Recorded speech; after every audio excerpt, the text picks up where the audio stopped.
Welcome back to the Chattable Podcast, where we learn real English in real life, enrich vocabulary, and feel proud. Absolutely. So, imagine if I told you that the polite corporate language you use in your Tuesday morning meetings was secretly forged by, 16th century assassins and 19th century military generals. Yeah, it sounds like a movie plot. It really does. But today, our episode is exploring the life cycle of major change.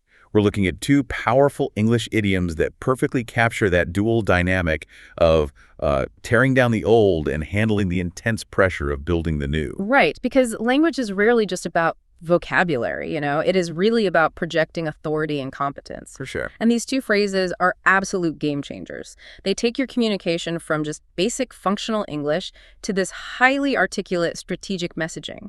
I mean, navigating professional environments requires you to really understand the hidden weight behind the words you choose. Okay, so let's unpack this first idiom, which is do away with. At its core, the definition is relatively straightforward. It means to get rid of something completely. Right. Usually we are talking about, a rule, a habit, or an entire system. Yeah, it's a phrasal verb that carries a tremendous amount of structural weight. When you deploy this phrase, you are signaling a permanent end to something. Yeah. You aren't just pausing it, you are dismantling it completely. See, I've always thought of it as this sort of mental delete button for outdated traditions. You just highlight the problem and boom, wipe it off the screen. But honestly, I have to push back here for a second.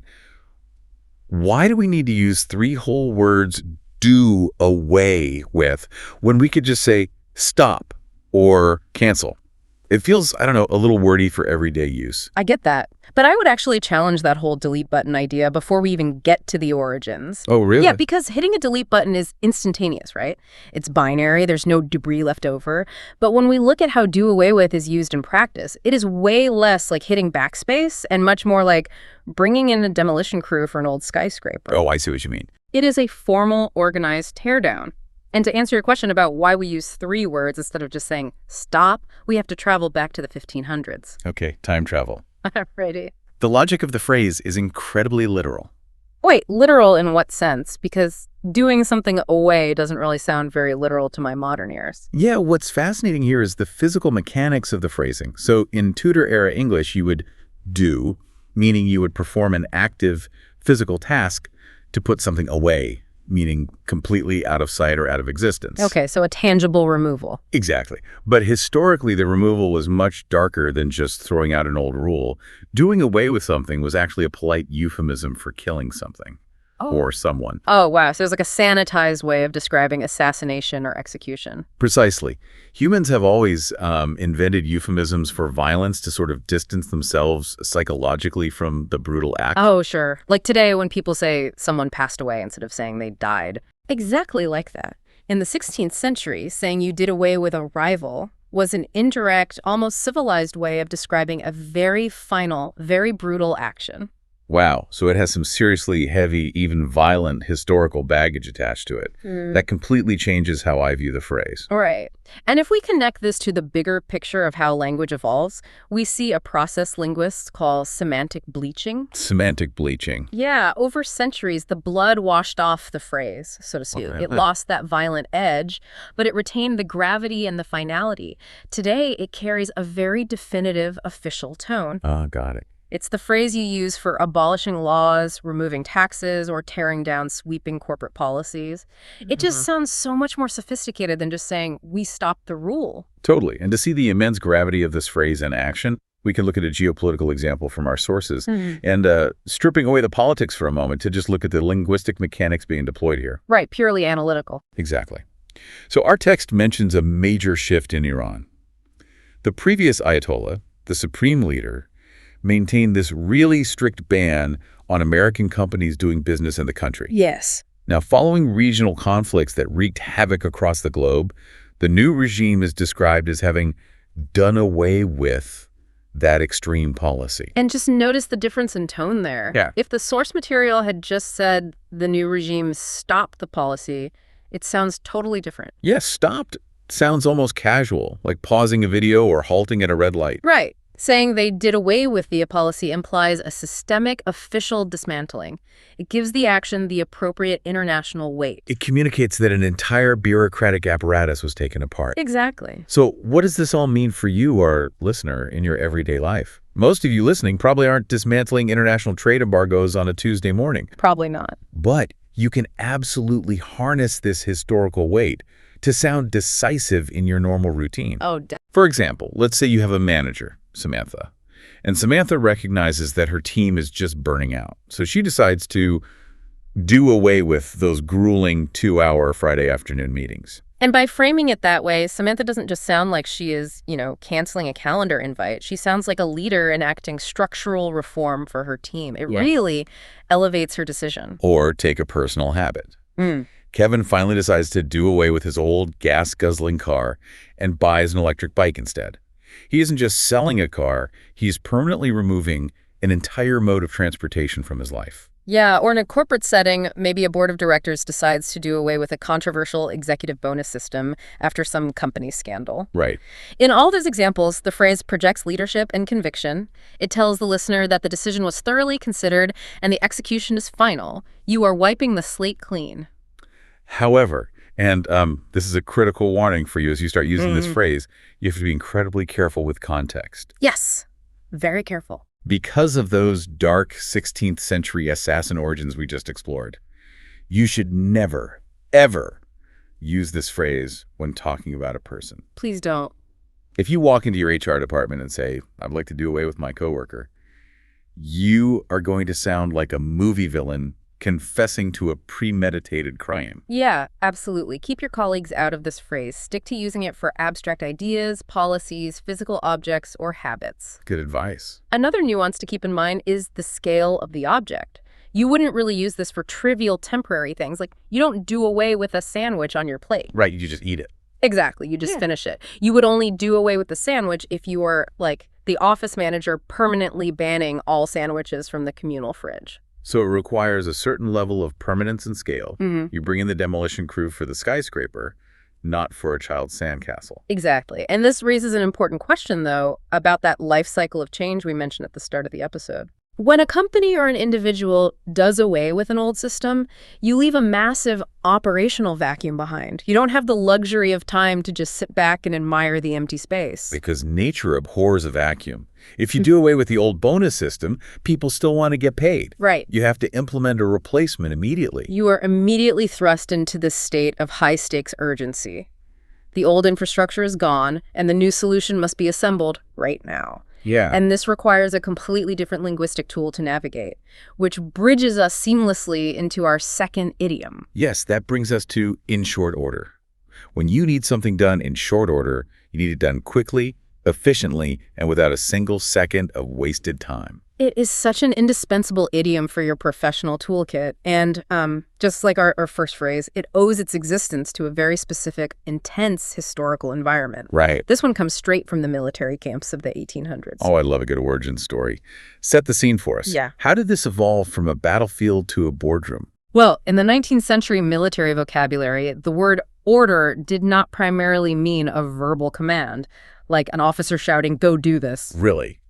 I just assumed that's what it meant. No, it actually referred to the literal physical arrangement and readiness of the troops. It was all about logistics. So if soldiers were instructed to be ready in short order, it meant they had to be lined up in their proper ranks, fully equipped, rifles loaded, and prepared for battle in a very compressed time frame. So the focus isn't exclusively on the speed of the action. It's about being structurally ready for action. That is the core distinction right there. It implies a very specific blend of urgency and organized speed. It is not chaotic flailing. Right. It is disciplined swiftness. You are moving fast, but every movement has a purpose. That makes a lot of sense. Yeah. And we actually have a macroeconomic example from the sources that perfectly illustrates this kind of high-stakes organized speed on a global scale. We do. Again, looking at this completely neutrally to analyze the mechanics of the language here, our sources point out a scenario involving complex global supply chains. If Asian countries cannot replace their supplies of crude oil from the Middle East in short order, it will severely disrupt the supply of jet fuel to much of the world's airline industry. Yeah. Consider the logistical nightmare hidden inside that sentence. Replacing millions of barrels of crude oil isn't something you can do by just clicking a button faster. No, definitely not. It requires rerouting massive shipping fleets, renegotiating international contracts, and adjusting refinery outputs. If the supply chain isn't rerouted in short order, the planes literally stop flying. Wow. The stakes are massive, and the solution requires immense coordinated efficiency. Now, I have a direct question about the vibe of this phrase.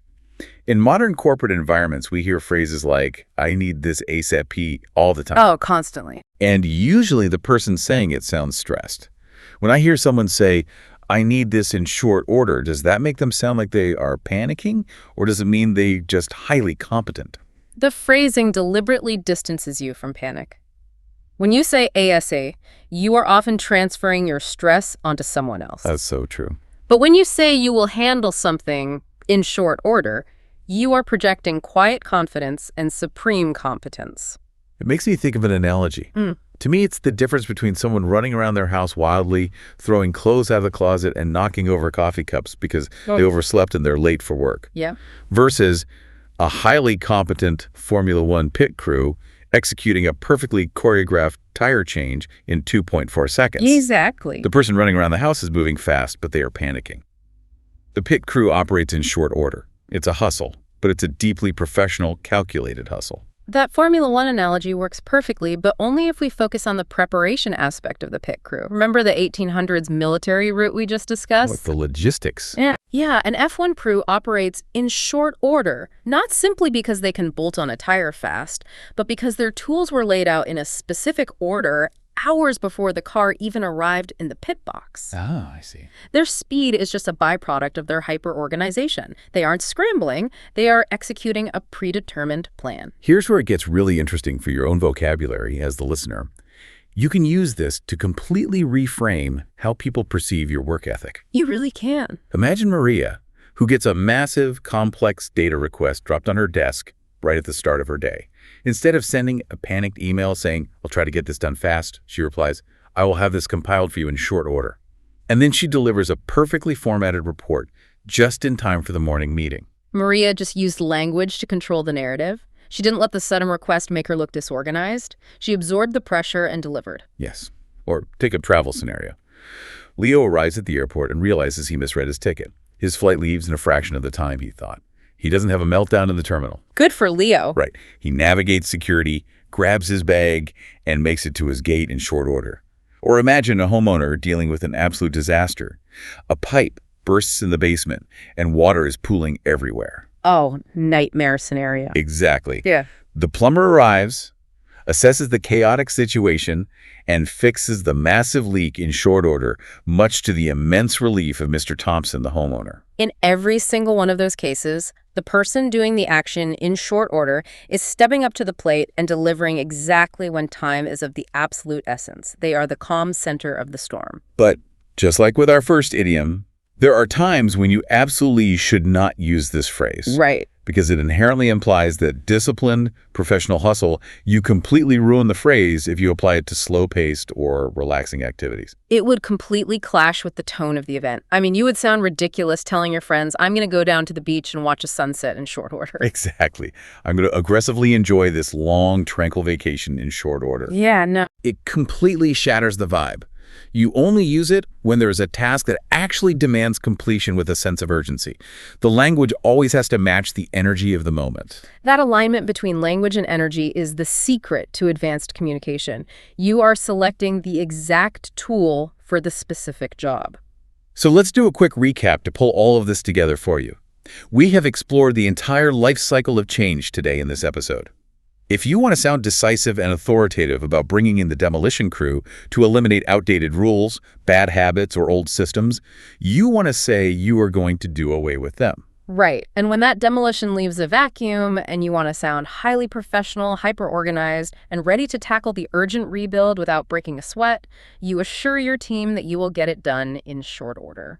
It's amazing how much heavy lifting these two idioms do for your professional image. Incorporating these specific phrases matters because business is largely built on perception. If you constantly rely on basic verbs like, I stopped the project, I did it fast, I canceled the meeting, you communicate functionally, but you don't inspire confidence. That's true. When you elevate your vocabulary to include phrases like do away with and in short order, you instantly sound significantly more sophisticated. You sound like an articulate professional who understands not just the task at hand, but the broader nuances of the room. Well, I want to leave you, our listener, with a final thought to mull over, because the history we uncovered today is honestly fascinating. We learned that in short order comes directly from lining up 19th century troops for battle. Yeah. And doing away with something traces its roots back to a dark 16th century euphemism for eliminating a rival. It really proves that our modern air-conditioned offices are running on a linguistic foundation built by combat and conflict. Exactly. It makes you wonder, how many other polite, everyday office phrases are we all casually using around the water cooler that are secretly hiding intense military or combat origins right beneath the surface? Oh, there are so many. Right.